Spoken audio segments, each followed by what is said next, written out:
Welcome to Moments with Marianne. This is your host, Marianne Pastana. We're here today with special guest, Dr. Peter Favaro, who's here to share with us his new book, Bad People Bible: How to Identify, Deal with, and Remove Toxic Individuals from Your Life. So what if you could spot toxic behavior before it takes root in your life? Well, today's guest is here to share with us just that. Dr. Peter Favaro is one of the world's most respected psychologists and a master of human behavior. So welcome to the show, Dr. Peter Favaro. Thank you for having me. Oh, what a great honor it is to have you here and to talk about this book. So what inspired you to write this? I've lectured at a number of symposia, and a lot of what I lecture about is people who exploit other people. I did an interview and a lecture at the United Nations right before COVID about women being exploited in cyberspace.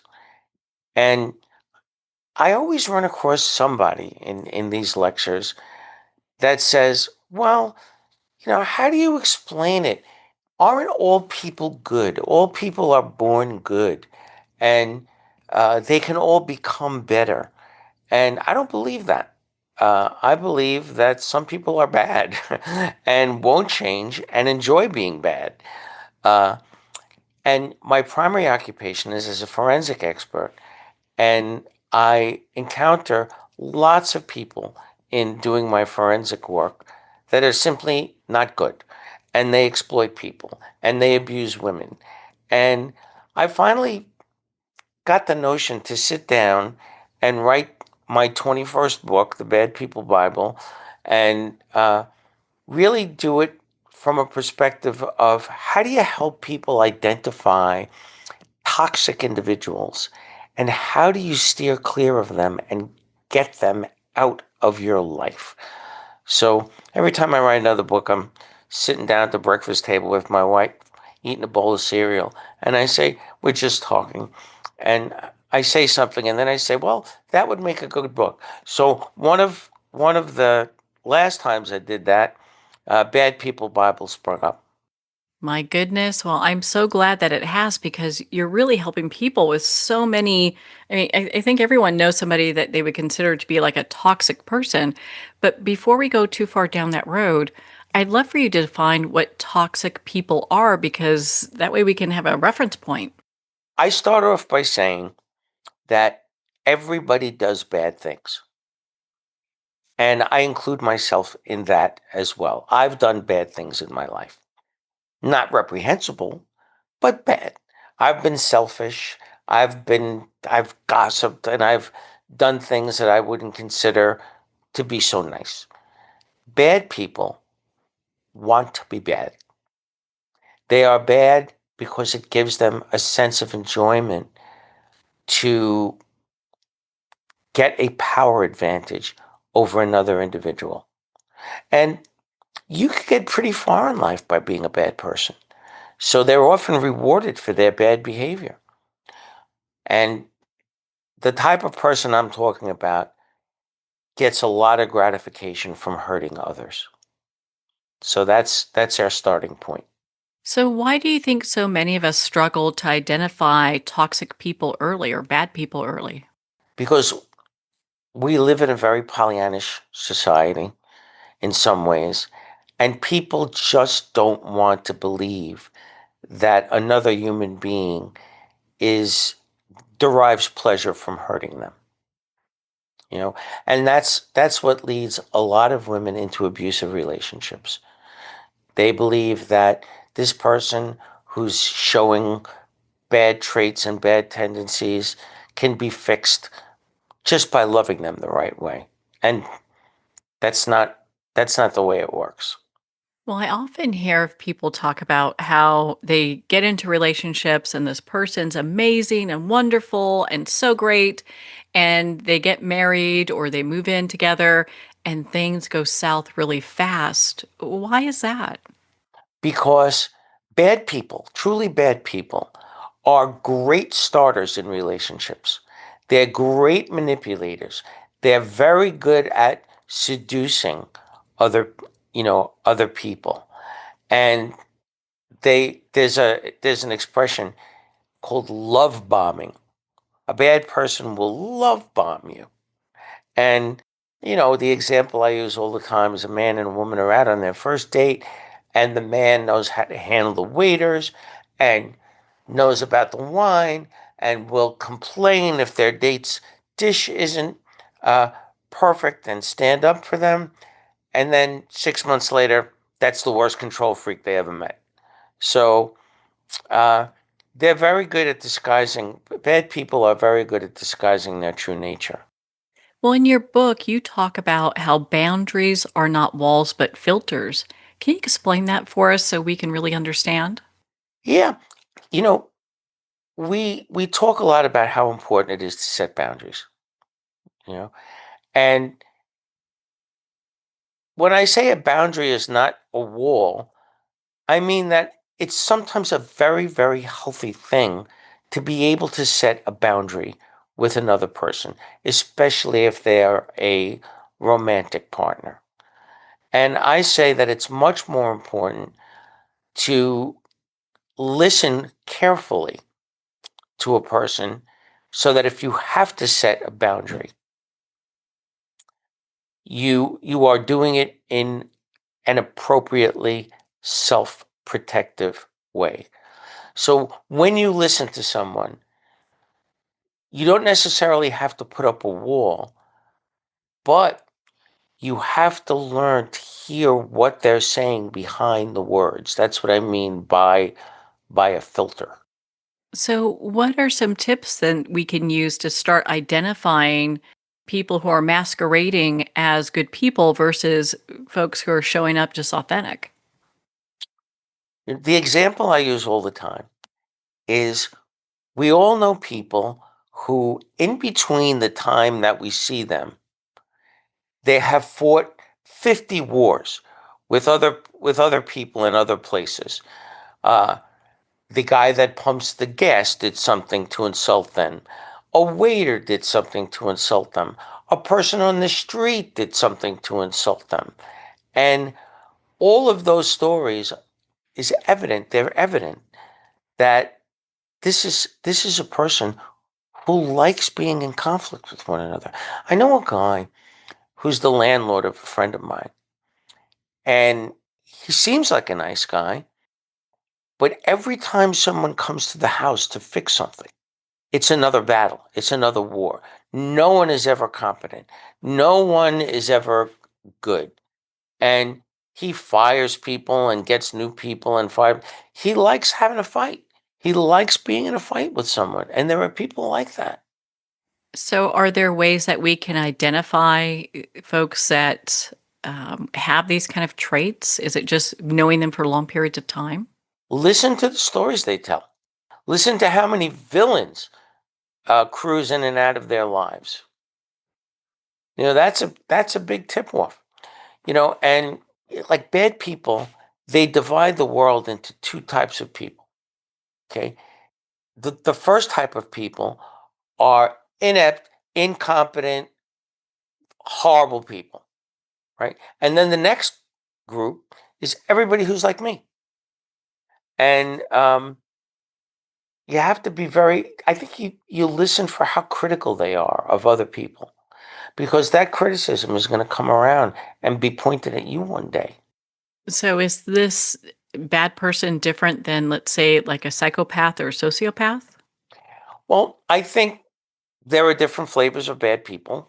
There are words that are very, very in vogue right now. Narcissist, sociopath, psychopath. These are terms that we throw around rather loosely, and sometimes rather prematurely. But another word is a compound word that I've been hearing often: a narcopath, a person who's both narcissistic and a psychopath, person who has no problem telling you how wonderful they are and how many decisions uh, they've uh, they've made that benefit other people, even though really the only person that those decisions benefit are themselves. And you can get very, very far in life by being that way, by demanding that other people worship you. I think many people would probably go, okay, well, I've had a boss like that, or a neighbor like that, or maybe even a family member like that. So, how do we deal with those folks, especially if we have to see them? Well, I think now this is going to sound like hard advice to take. The most effective way of dealing with people like that is to minimize the interactions that you have with them. You know, if you don't interact with someone, they can't put you in their sights. And then there's a term called gray rocking. I don't know if you've ever heard that, No, but I haven't. what it means is that when there's a toxic person in your life, you treat them the same way that you would treat a gray rock if you saw one on the street. So if you saw a gray rock on the street, how would you treat that? I would care less. Exactly. You would walk right by it. And that's, you know, narcissists and toxic people, they thrive on attention. And if they can't get attention by, doing something that makes you worship them, they'll put you in their sights and have a relationship with you which thrives on conflict. So it takes two people to have a conflict. And if you don't push back, you're not going to stay in their sights because they're going to be easier targets for them to pick on. And then, people will listen to me say that and say, "Well, do you think that means, I have to be a coward?" No, you don't have to be a coward. You just have to choose your battles. There's there's a saying, would you rather be right or dead? And I think that, we just had that horrible incident of, that person getting shot for uh, being disrespectful to the flag or putting his finger up to the flag. And I read people's comments about that and they say, well, it's a free country. You know, you should be able to do whatever you want. Yeah, you should be able to do whatever you want, but you should know what the consequences of your behavior are as well. And sometimes those consequences are attracting people that are really bad and really mean and carry guns. I like how in your book you talk about building psychological armor. Can you share with our listeners what that is? Yes, I'm a big believer in practice. And the thing that people should practice the most, but tend not to practice, is they don't practice thinking and they don't understand how important it is to think about their thinking, to listen to that internal voice, right? And think about what you're thinking about. It's sort of a hard concept to grasp, but once you do, it's very very it's very helpful. So you have a terrible boss, and your boss is a bad person, and he does things like take credit for your good work, or the way that he deals with you doesn't always have to be a he, but the way that they deal with you is by criticizing you and insulting you.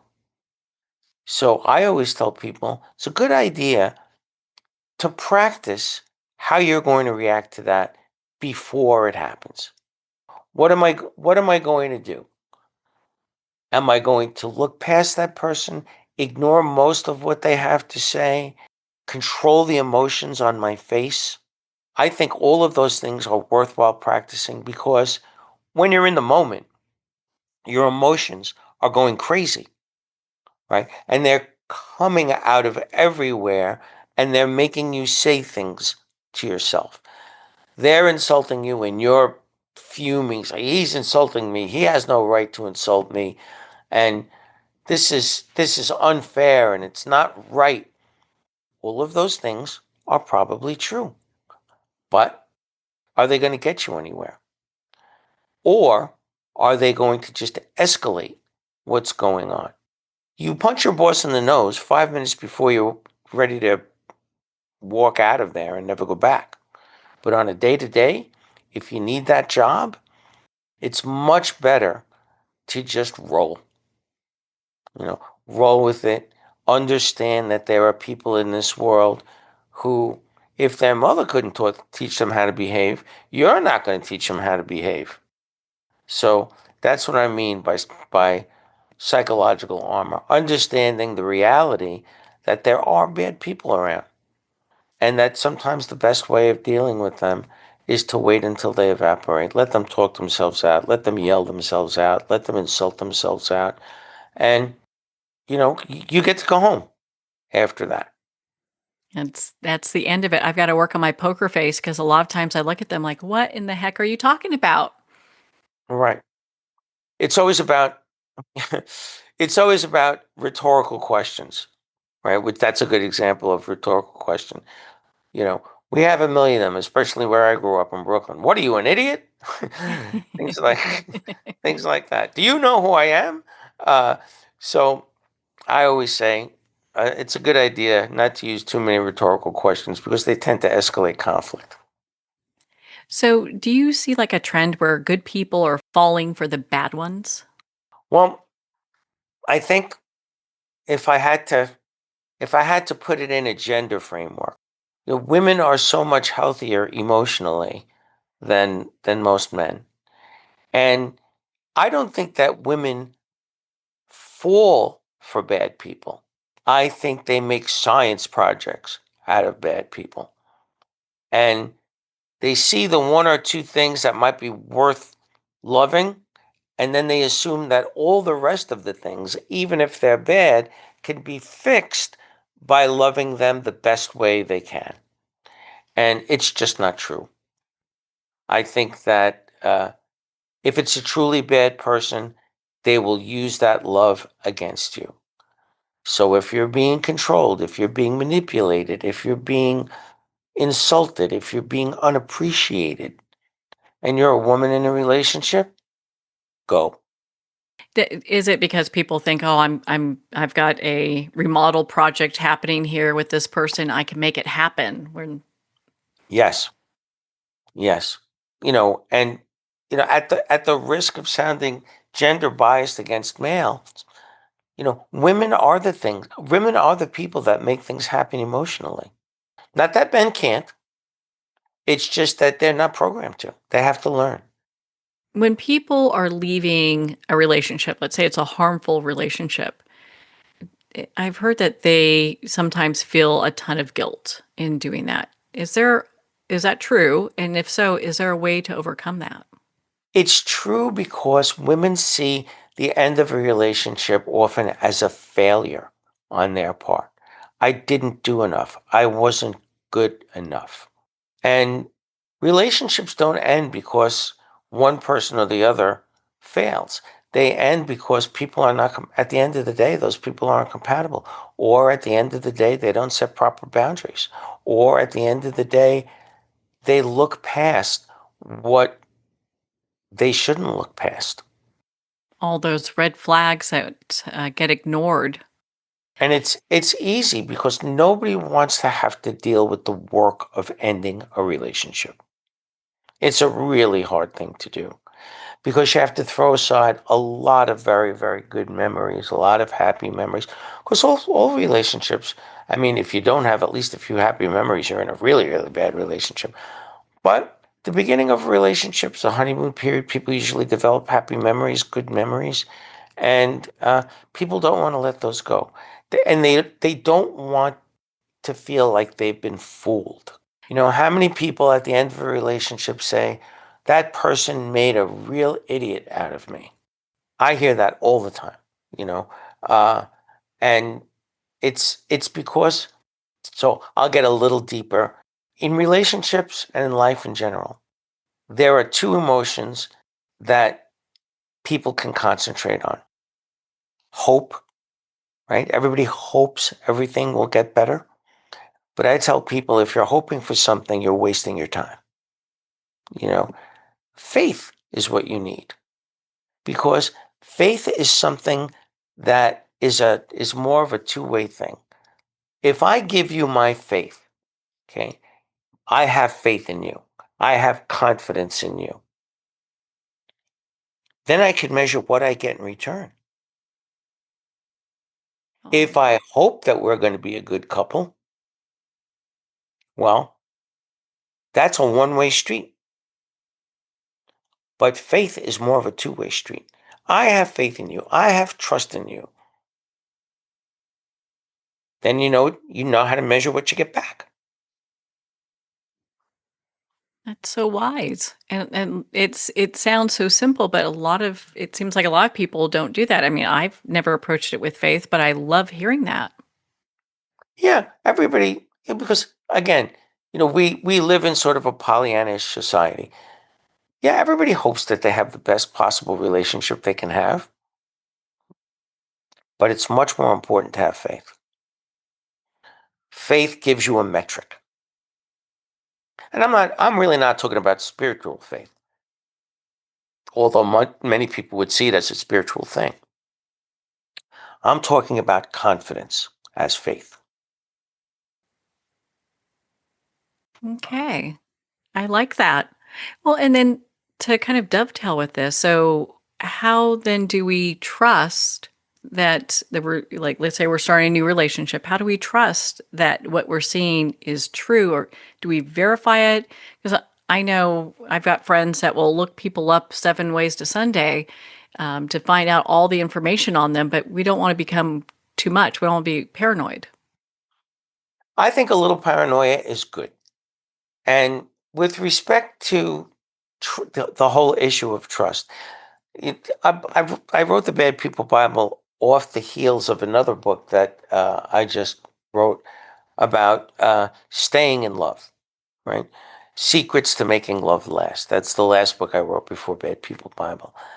And I say, well, why do you think they call it falling in love, right? Because it's really not something that you can control. It's like stepping off a cliff and hoping you're not dropping, 1,500 feet. But that's why they call it falling in love, because you do it blindly. That's why they say love is blind. And again, you need a metric. In the beginning of a relationship, I'm going to give you some measure of trust. What do you do with it? That's what you can measure. That's what you can measure back.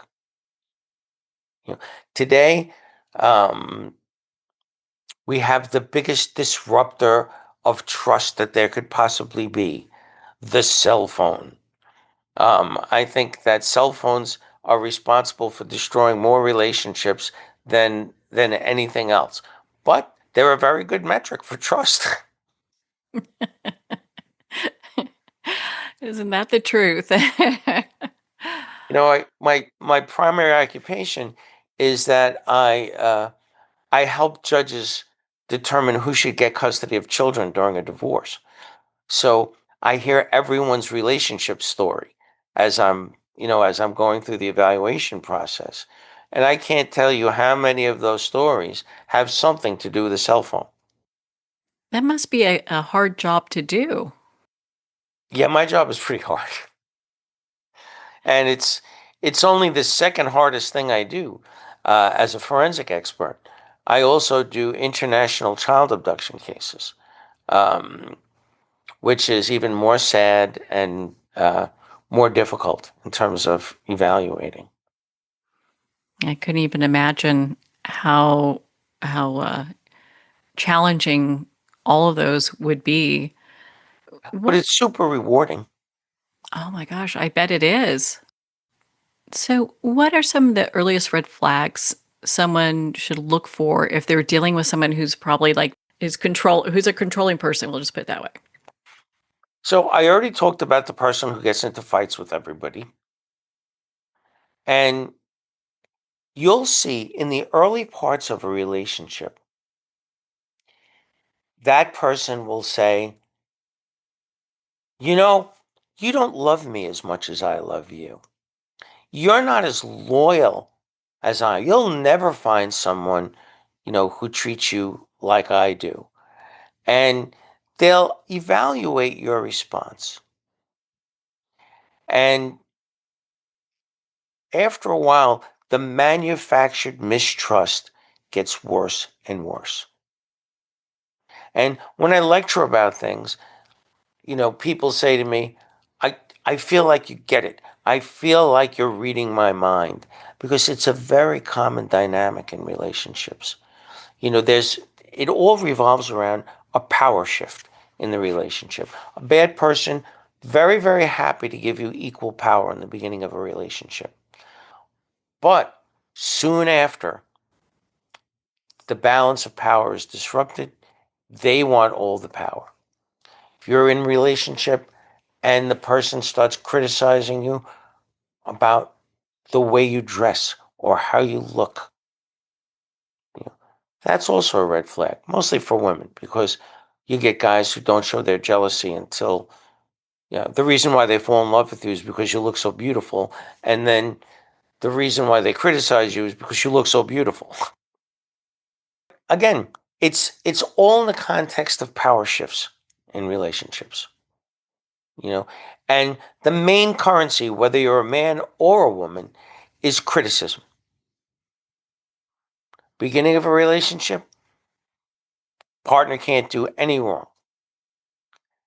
But when there's a toxic person in that relationship, all of a sudden the criticism comes, because criticism is a way of keeping someone down when you promote yourself.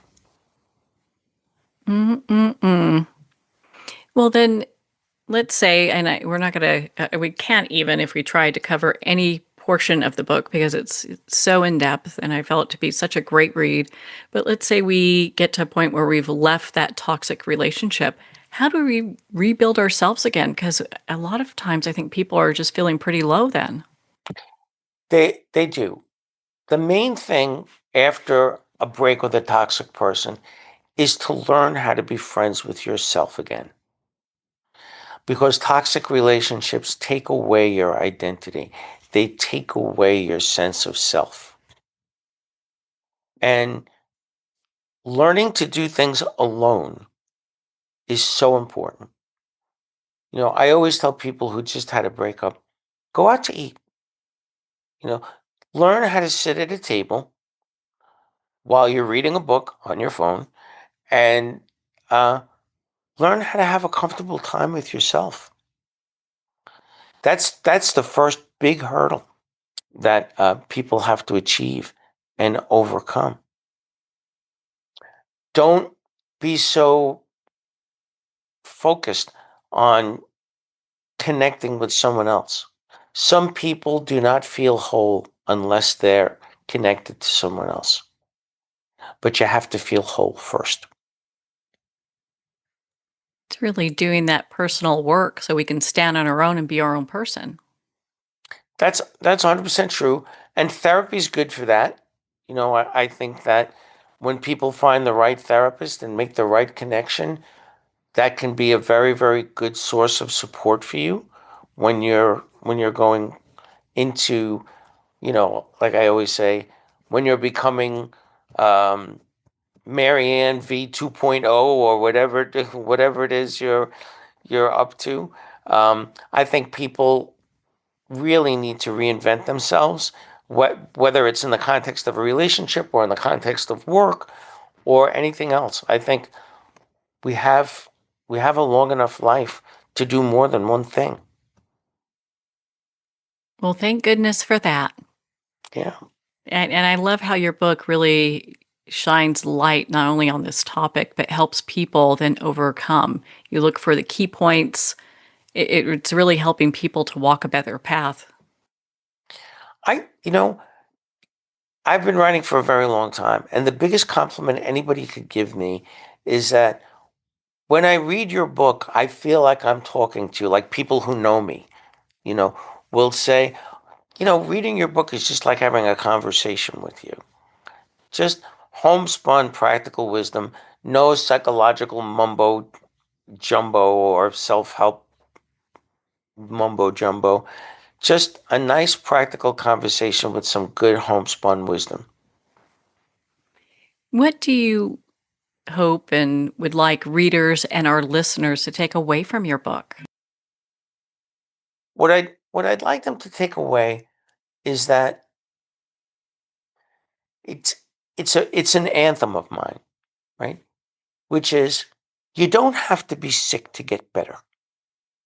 You don't have to pathologize what's happened in your life to make yourself feel better. And I think that that's one of the problems that we have with mental health in our country, is that it operates on a disease model. So if you feel bad, then what happens is you feel bad about feeling bad. And you're under a much bigger rock than you were even before you started feeling bad. So I tell people all the time, don't be ashamed of feeling bad. It doesn't make you sick. It gives you a challenge to get better. Well, your book is definitely the book people should be reading to improve their lives and to really identify the key players in it. Where can our listeners go to connect with you and be part of your community? Well, if you go to my Teachables site, right, which is cihr.teachable.com, you will see the Bad People Bible community, where people can go to listen to me, to interact with me, to have Zoom sessions with me. The book is brand new, so that site, that community is just going up. But you can, you can interact directly with me through that community, and also do other people the favor of giving them support. Well, I've already purchased your book for two people that I know, so they'll be getting that pretty soon. Well, Dr. Favaro, thank you so much for taking the time to be on the show with us here today. It was absolutely a pleasure. Anything I could do for you in the future, please don't hesitate to knock on my door. Well, thank you, Dr. Favaro. It's been such an honor to spend this time with you and to talk about your new book, Bad People Bible: How to Identify, Deal with, and Remove Toxic Individuals from Your Life. Well, we're at the end of our time today. I'd like to thank everyone for tuning in. You've been listening to Moments with Marianne, where we make every moment count.